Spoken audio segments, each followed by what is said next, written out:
আপনি যদি ফটোগ্রাফি আর ভিডিওগ্রাফি শুরু করে থাকেন তাহলে একটা শব্দ নিশ্চয়ই শুনেছেন, যেটা হলো এক্সপোজার ট্রায়াঙ্গেল।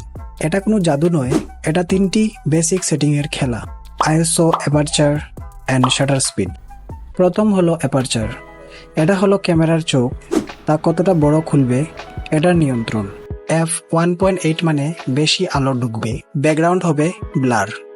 আর f11 হলো কম আলো বেশি ডিটেইল, মানে আলো আর ডেপথ দুটোই এতে বদলায়। দ্বিতীয়, শাটার স্পিড। আপনি কতক্ষণ আলো ঢুকতে দিচ্ছেন। 1/1000 সেকেন্ড মানে ফ্রিজ শর্ট, কোনো মোশন ব্লার নেই। 1/30 সেকেন্ড মানে লাইট বেশি কিন্তু ব্লারি হতে পারে। তৃতীয়, আইএসও। যখন আলো কম হয় তখন আইএসও বাড়িয়ে ছবি তুলতে হয়, কিন্তু সাবধান, আইএসও যত বেশি নয়েজ তত বেশি। এই 3 বাই মিলে আপনার ছবিতে আলো, ডিটেইল আর মুড ঠিক করে। একটা বাড়ালে অন্যটা সামলাতে হয়, এটা হলো এক্সপোজার ট্রায়াঙ্গেল। ফটোগ্রাফি শেখার পথে এটাই হলো আপনার প্রথম ধাপ।